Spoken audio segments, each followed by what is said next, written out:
Texas, the new face for anti-immigrant legislation. Texas Governor Greg Abbott proudly signed into law SB4, an anti-immigrant bill. Seeing how 39% of the Texas population is Latino, and how this bill directly affects many in the Latino community, it's not surprising that Governor Abbott attempted to do some immediate damage control. Obviously, with my wife being the first Hispanic First Lady of the state of Texas, I care very much about the Hispanic community. There he goes again. It's Governor Abbott's favorite go-to. When he tries to connect with the Hispanic community, he always notes this. He did this even in his campaign. Yo soy la suegra de Greg Abbott, pero también soy su madrina. Él es alguien en quien usted puede confiar.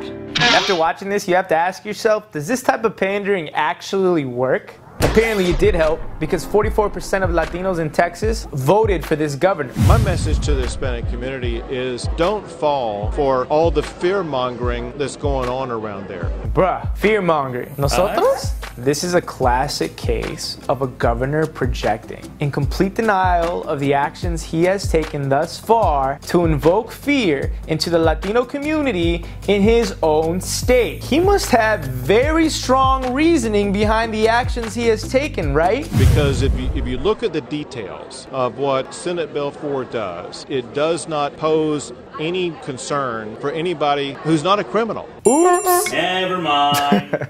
Wrong. Governor Abbott, it is estimated that in the state of Texas, there are over 1.65 million undocumented human beings. This bill poses a huge threat to the safety of your state and also to a large community in Texas who already is hesitant to report crimes to the police. You would think that he would take the recommendations of the police chiefs of 6 major Texas cities who oppose the ban on sanctuary cities because of its bad effect on law enforcement. Police chiefs from Houston, Dallas, San Antonio, Arlington, Fort Worth, and Austin. In an open letter to the governor, look at what these police chiefs from these cities had to say. SB4 goes wrong because it fundamentally functions with the assumption that the state government knows what it is best for our local communities. It ignores our familiarity with our own cities and counties and how to keep them safe. Our government is ideally designed to have the power of federal officials balanced with state and local authority. Don't you find it interesting that on one end, there's a huge vocal community that says we need to support our law enforcement, we need to listen to them, we need to have their backs. But then on the other end, the state of Texas here is presenting a huge double standard by enacting this legislation because basically they're telling the world, ladies and gentlemen, in this situation, we're choosing to ignore the recommendations of 6 police chiefs who have the duty to keep our community safe. Because hey,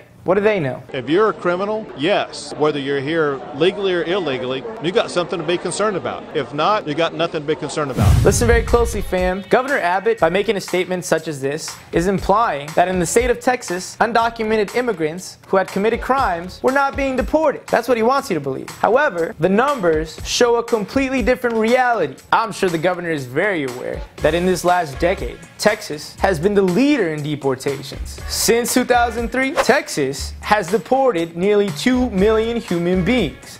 Almost half of those removals have occurred where the individual had no prior criminal conviction. Everything that's being said about, quote, show your papers is flat out false. The only way anybody can ever be detained is if there is probable cause to detain someone. Oh yeah, because we know that probable cause is a clear and definite standard that is mistake proof, right, Governor? There haven't been any instances lately in your state where police have crossed the line. This isn't the first time a state has tried to enact anti-immigrant law, and I'm sure it's not going to be the last. Other states have tried this as well, which is going to be the topic of my next video. If you're against laws such as SB4 and you're going to choose to hold Greg Abbott accountable, make sure to share this video. Let's share this message. I'll see you guys next time. Para todos los haters, chao mi vida.